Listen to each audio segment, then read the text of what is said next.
that was a fun film to make. I think it turned out pretty well. It did.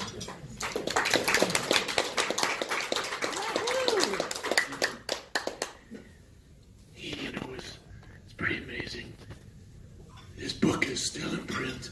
I just picked this. I've got many copies of it, many editions, but this one I just picked up at Nautical Mind recently, and I've been back on New Year's Day. I learned that Mark Zuckerberg of Facebook has this goal, which he announced that he's going to read 25 books in 2018. So I thought, well, I can't compete with his bank account, but I can double his goal. So my goal was to, and is still to read 50 books in 2018. So I'm close to completion, and I just reread not the main one, but the Voyage of the Libertad, which is his first book, and I recommend it. You know, Arthur Ransom, who wrote Swallows and Amazons, you remember him? He says in his foreword to this edition, he says that he's reread it, I think 25 times or something. And he says, any boy who reads that book and doesn't like it ought to be drowned. It's marvelous, and you really feel not just that he was a great sailor, but he has a very contemporary feel. Some of the feelings he has about the locals he meets and wildlife, things like that, are not of that era, but more of, he's a very modern person, even though, you know, he was quite old at that time. So, I wanted to tell you something. I've also got into writing and painting for, in part for Ontario Sailor Magazine. And you want to hold it up? Thank you. That's one of my paintings. That's a Franklin ship. I brought it along today because one of your members, Aaron Fenton, right here, just purchased that painting of me. So I brought it to give it to him today. And Well done, Peter. thank you. Here's another one. This one is a painting of sailboat caught in the Arctic, and the boys are out entertaining themselves by playing hockey through the long Arctic winter. And Ontario Sailor Magazine is now running them as a series that they call Sailing into the Mystic. And you know, they run other issues. Anyway, if anyone had any questions or anything, I'd be glad to answer them, and if not, hand it over to Alan. Peter, I think you've left us speechless, which is difficult. Even Paul Henderson's back there, and he's speechless. I've never seen that before. Now a celebrity. Good afternoon. I just want to thank you yet again for coming to Shellback and keeping us captivated. You may be whispering, but your stories, your imaging, your ability to put together a tale is not diminished. It's so lovely. I've read Slocum many times, and this gave me new insights into aspects of it, although I did want to ask you about the beginning.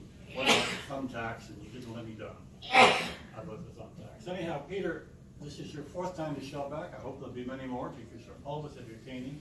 You have managed to garner, to my understanding, the biggest house of the season. You obviously are held in good stead by these characters. And we love you a bunch, and thank you for coming. And here's a Shellback pin to add to your collection. Thank you, sir. That's wonderful. Thanks very much.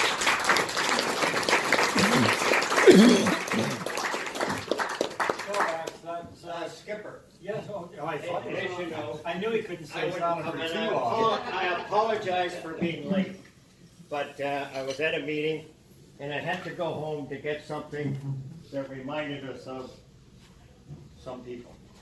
This has been a very reflective 10 days because 2 of the great sailors that Al and I sailed against decided to continue sailing on starboard tack.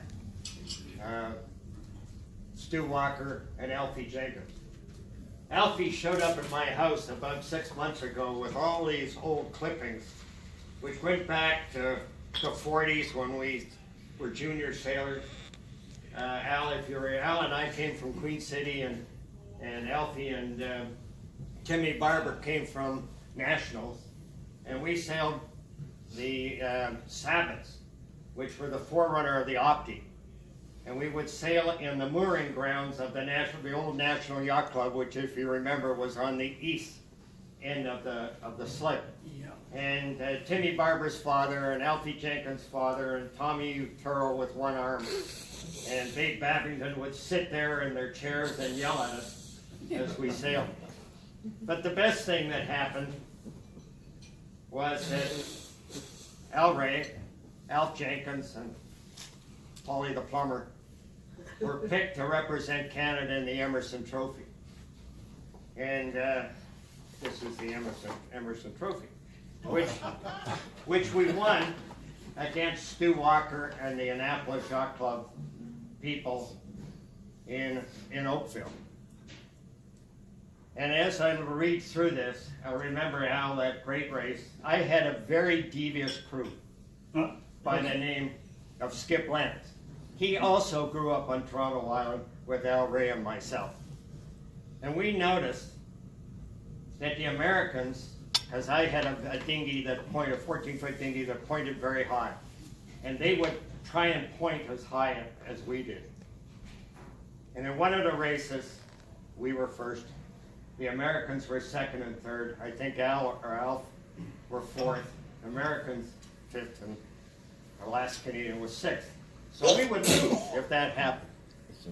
So Lennox said, when we go around the leeward mark, pull in all the sails tight and point 15 degrees off, and the Americans will follow us.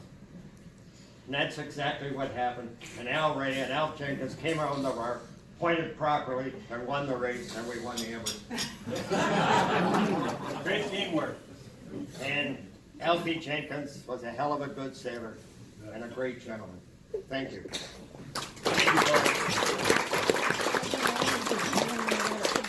And there's your picture, Al. Well, you haven't told us how you were kind enough to loan me a couple of stays when my mast went over the board.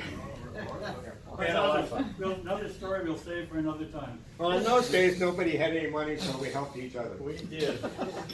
This photograph was taken at, I guess, a couple of years ago when the International 14s came to RCYC for, oh God, sorry.